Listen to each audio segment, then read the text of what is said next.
Assalamualaikum warahmatullahi wabarakatuh.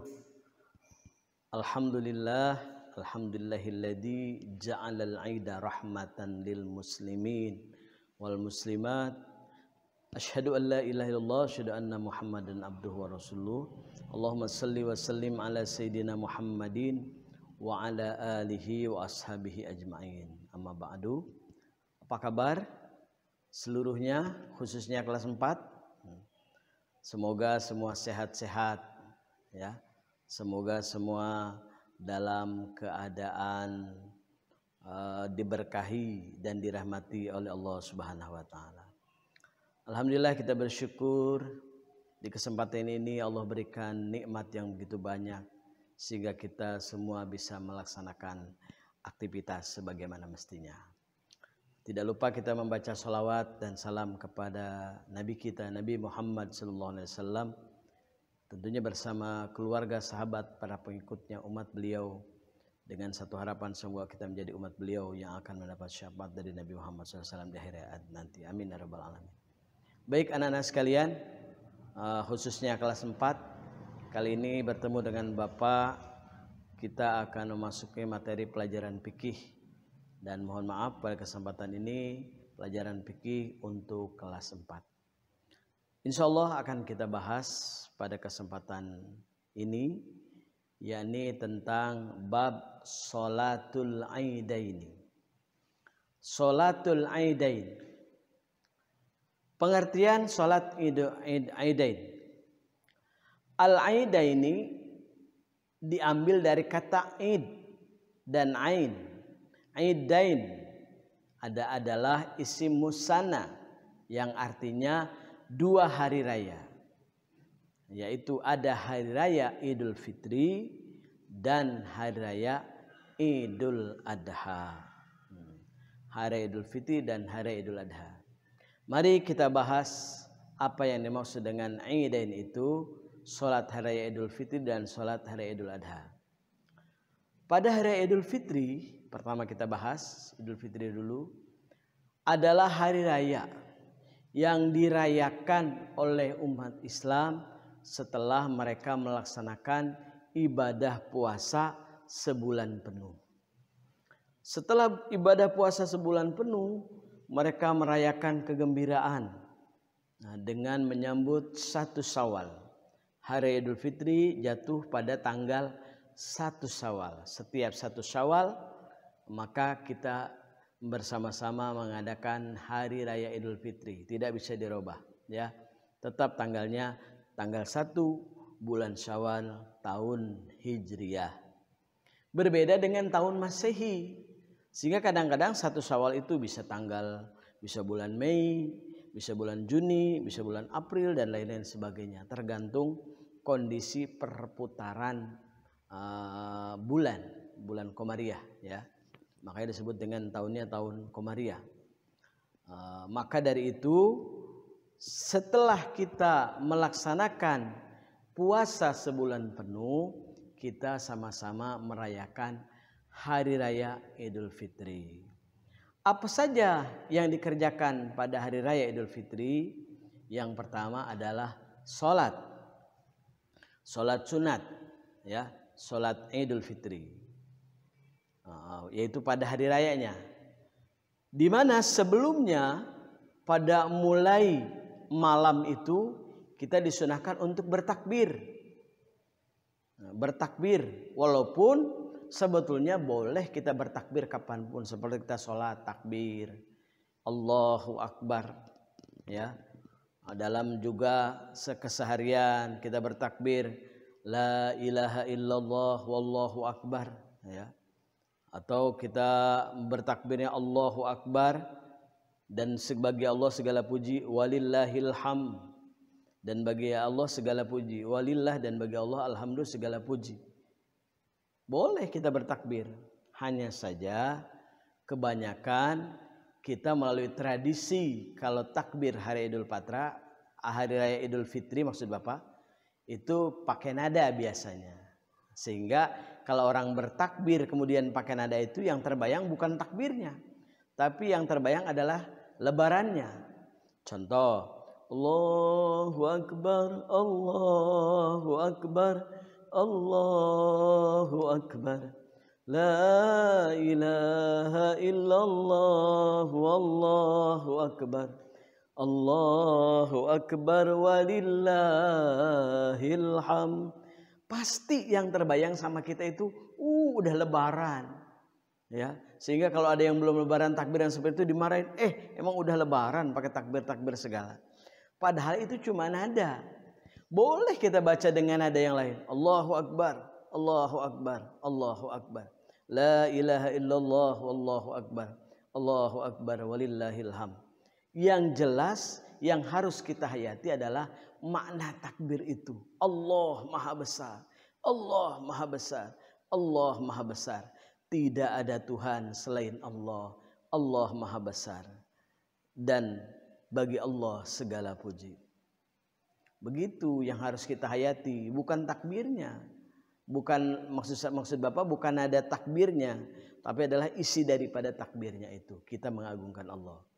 Nah, lalu bagaimana kriteria pelaksanaan sholat hari Idul Fitri yang akan kita bahas ya. Pertama kita melihat hukumnya. Hukum sholat sunat Idul Fitri adalah sunnah muakkad. Sunnah yang diharuskan. Betapa besar pahalanya orang-orang yang bersyukur kepada Allah setelah dia melaksanakan ibadah puasa sebulan penuh, kemudian dia bergembira dengan sama-sama berkumpul di masjid, di musola, di lapangan untuk menggemakkan takbir dengan melaksanakan sholat hari raya Idul Fitri ya. Jadi perwujudan rasa syukur kita berkumpul sujud kepada Allah yang dilanjutkan dengan berjabat tangan, bersalam-salaman, saling maaf-memaafkan. Lalu bagaimanakah pelaksanaan sholat sunat Idul Fitri itu? Yang pertama niat. Lafadz niatnya ikuti Bapak. Bismillahirrahmanirrahim. Usolli sunnatan li'idil fitri rakaataini ma'muman lillahi ta'ala. Bapak ulangi. Usolli sunnatan li'idil fitri rakaataini ma'muman lillahi ta'ala. Insyaallah sudah pada hafal ya. Kalau jadi makmum, tapi kalau jadi imam, imaman lillahi ta'ala. Usolli aku sholat sunnatan, sholat sunat li'idil fitri, sholat sunat Idul Fitri ya, makmuman jadi makmum lillahi ta'ala, karena Allah Ta'ala. Jangan pakai fardu, karena tadi kita udah bilang sunnah. Usolli sunnatan li'idil fitri rakaataini makmuman lillahi ta'ala. Jangan begini, usolli sunnatan li'idil fitri rakaataini makmuman fardu lillahi ta'ala. Salah. Jangan pakai fardu karena sudah pakai sunat ya. Nah, itu yang harus kita perhatikan. Nah, setelah kita sama-sama melaksanakan niat lalu takbir. Ingat, dalam takbir pertama pada sholat sunat Idul Fitri disunahkan 7 kali takbir berturut-turut dengan diselang membaca subhanallah walhamdulillah wala ilaha illallah wallahu akbar ya. Sunahnya begitu, jangan diam, tapi subhanallah walhamdulillah wala ilaha illallah wallahu akbar. Contoh praktek usolli ya, kita menghadap kiblat ya, kebetulan kiblatnya ke sana. Usolli sunnatan li idil fitri rakaataini makmuman lillahi ta'ala. Allahu akbar. Takbir yang pertama belum termasuk takbir ihid, baru takbiratul ihram. Ingat itu ya. Baru kita baca doa iftitah, Allahu akbar kabira walhamdulillahi katsira ila sampai selesai. Baru Allahu akbar. Ini takbir yang pertama. Maka langsung kita baca subhanallah walhamdulillah wala ilaha illallah wallahu akbar. Tapi jangan nengok-nengok ya. Ini Bapak ngasih contoh ya. Allahu akbar subhanallah walhamdulillah wala ilaha illallah. Allahu akbar subhanallah alhamdulillah wal akbar. Allahu akbar subhanallah alhamdulillah wal akbar. Allahu akbar subhanallah alhamdulillah wal akbar. Allahu akbar subhanallah alhamdulillah. Allahu akbar subhanallah. Baru imam membaca Fatihah dan surah, ya. Lalu pada rakaat yang kedua setelah bangun dari sujud, jangan langsung baca Fatihah imamnya. Baca lagi takbir, ya, takbir dulu. Allahu Akbar. Takbir pertama belum dihitung karena itu baru takbir bangun dari sujud. Ya, jangan dihitung. Yang pertama 7 kali, yang kedua 5 kali pada sholat sunat Idul Fitri. Ya, ingetin. Pas bangun pertama Allahu Akbar belum dihitung, baru yang kedua. Setelah diam sejenak, saktah namanya, disunahkan saktah, diam sejenak, baru Allahu Akbar 1. Ya, subhanallah alhamdulillah wallahu akbar. Allahu Akbar 2, subhanallah alhamdulillah akbar. Allahu Akbar 3, gak usah dihitung, ya, gak usah dihitung 3, cukup hitungnya pakai isyarat. Ntar kamu karena pengen 5 bener dihitung. Allahu Akbar 1, Allahu Akbar 2, bukan, itu lagi latihan, ya. Kalau sudah prakteknya sholat id bersama-sama, kita membaca subhanallah walhamdulillah wala ilaha illallah wallahu akbar. Itu sholatnya. Baru selesai sholat nanti khatib yang bertugas melaksanakan khutbah hari raya Idul Fitri. Jadi ingatkan takbirnya. Sholatnya seperti biasa, sholat sunat menjadi makmum. Cuma bedanya kalau rakaat pertama takbirnya 7 kali, rakaat yang kedua takbirnya 5 kali. Itu ingetin. Kalau khotib nanti akan kita bicarakan khutbah, mudah-mudahan kalau kalian ada yang bertugas nanti sebagai khutbah nanti akan kita pelajari selanjutnya. Baik, kita lanjutkan yang kedua, sholat sunat Idul Adha. Sholat sunat Idul Adha adalah sholat sunat yang dilaksanakan pada tanggal 10 bulan Zulhijjah, hari raya Idul Adha, oleh semua umat Islam, boleh di masjid, di musholah atau di lapangan. Bedanya sholat sunat Idul Fitri dan sholat sunat Idul Adha, kalau Idul Fitri itu setelah puasa Ramadan, kalau Idul Adha setelah puasa hari Arafah. Ada 2, ada tanggal 8 Zulhijjah, ada tanggal 9. Kalau tanggal 9 disebut hari Arafah, kalau tanggal 8 disebut hari Tarwiyah. Kita disunahkan berpuasa pada tanggal 9 Zulhijjah, yakni ada hari Arafah. Setelah itu kita bersama-sama melaksanakan sholat sunat Idul Adha. Bagaimana kriteria sholat Idul Adha? Pertama, menghadap kiblat. Setelah itu kita niat. Bunyi niatnya sama, mirip dengan Idul Fitri. Bedanya usolli sunnatan li Idul Adha rakaataini makmuman lillahi ta'ala. Allahu Akbar. Pada sholat Idul Adha, takbir pada rakaat pertama itu adalah sebanyak 7 kali. Ingat, takbir pertama 7 kali, ya. Setiap takbirnya membaca subhanallah walhamdulillah wala ilaha illallah wallahu akbar. Begitu, ya. Nah, pada rakaat yang kedua, setelah kita mengikuti bacaan dengan imam, kita menjadi imam. Pada rakaat yang kedua, ingat pada sholat sunat Idul Adha itu takbirnya adalah 5 kali, ya. Nah, sama setelah takbir pertama itu Allahu Akbar, takbir qiyam namanya, ya. Kita saktah sejenak, baru dengerin imam Allahu Akbar, kita ikut Allahu Akbar, subhanallah alhamdulillah wa la ilaha illallah. Baru imam baca bismillahirrahmanirrahim alhamdulillahirabbil alamin arrahmanirrahim sampai waladhdallin.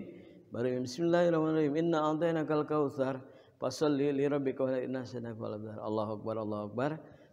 Setelah itu assalamualaikum, baru imam melaksanakan khotib. Jadi bedanya sholat Jumat dengan sholat Idain adalah kalau sholat Jumat itu khutbah dulu baru sholat Jumat, dan itu hukumnya wajib. Yang tidak mengerjakan berdosa besar. Kalau sholat Idain, sholat 2 hari raya, baik hari raya Idul Fitri maupun Idul Adha, itu hukumnya sunnah, ya. Sekalipun tidak mengerjakan tidak berdosa, hanya saja tidak mendapatkan fadilah dan pahala yang besar saat itu. Beda yang kedua, kalau Idul Fitri Idul Adha itu adalah sholat dulu, setelah sholat baru kita dengarkan khutbah yang disampaikan oleh khotib, berisikan tausiah, berisikan ceramah, berisikan permohonan maaf ya kepada kita, saling memaafkan kalau saat Idul Fitri. Kalau Idul Adha disunahkan setelah itu kita bersama-sama melaksanakan kurban ya, baik motong kambing, ya motong sapi, motong kerbau, motong unta kalau punya ya. Baik, demikian antara kedua sholat Idul Fitri dan sholat Idul Adha. Mudah-mudahan semua kita siap dan serius serta sungguh-sungguh melaksanakan sholatnya dengan penuh keikhlasan, sehingga kita benar-benar mendapatkan keberkahan dan keutamaan yang tersimpan dalam sholat Idul Fitri dan fadilah sholat Idul Adha. Terima kasih, semoga bermanfaat. Mohon maaf yang sebesar-besarnya. Assalamualaikum warahmatullahi wabarakatuh.